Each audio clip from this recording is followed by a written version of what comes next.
Hi, JB and Blounty. I will say that here in Tennessee, we have Blount County, and it is spelled Blount. So technically, he has spelled Blunty. He did apologize in the chat. I have to make note of that. It's not a big deal. I just thought it was funny. I've encountered my first VTX issue today. HDZero Whoop Light has very fuzzy video after a crash with very low battery.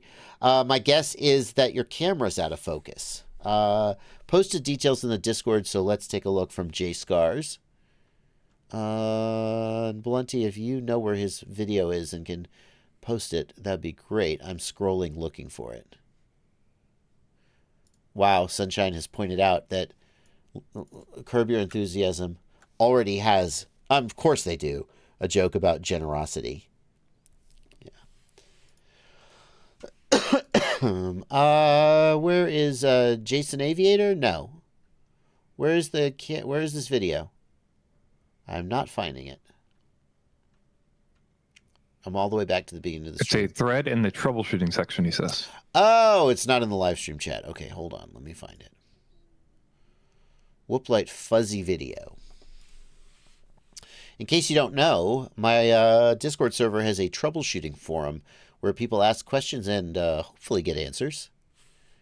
Let's see. Flying too long, losing battery power, crashed in tree, fell to the ground, video signal lost.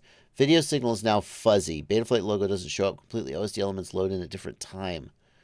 VTX menu doesn't load. I'm going to skip around. I flew for about 10 seconds. So it's not a, oh, shush, no. It is not, can I see your video? It's not, oh my God, what are we doing? I just want to see that, what the frick? Is it just super short? Why can I not full screen this? Full screen. No? Okay, well, F you.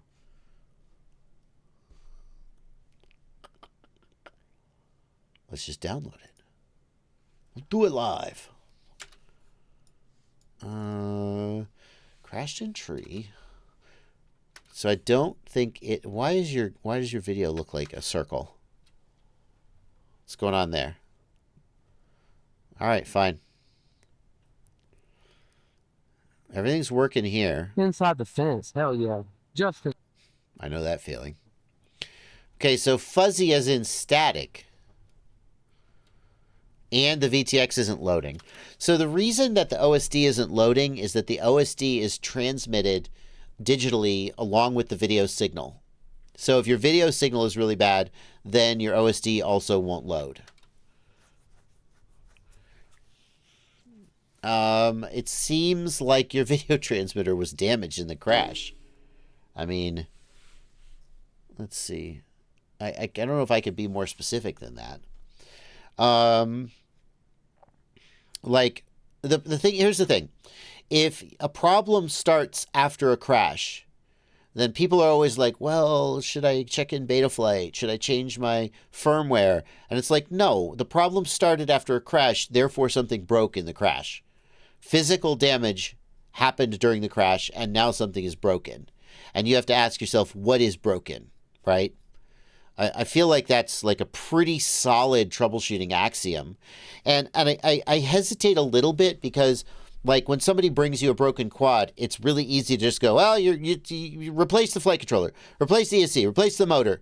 And, that's not always the right answer. In fact, oftentimes it's not the right answer. But in this case, and Blunty, you do a lot of troubleshooting. Do you feel like I'm on the right, making a good recommendation here? Or would you go a different direction? Yeah, I mean, at this point, yeah. I was actually dealing with chat and queuing questions, but I'll just say my quick summary of what I would say here is just make sure that once you check everything physically, then there's nothing else left to do because you know the software is okay because you were just in a crash and it was working fine before.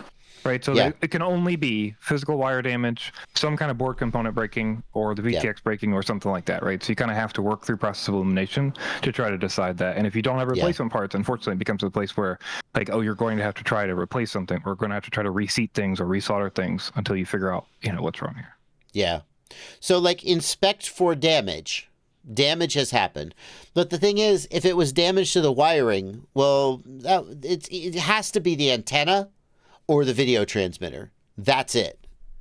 It can't. There's no like the wiring to the camera won't make your video signal be weak. It'll just make your camera image not show up. Is there some world where the ground crosses over to something and you leak a volt into ground and now you have right? Maybe, I know what you're saying, but maybe. Yeah, plausible. So inspect it for physical damage, but I hate to tell you this, the Whoop VTX is not the most durable of DTXs, and I think that there's a fair chance that the VTX has just died and it needs to be replaced.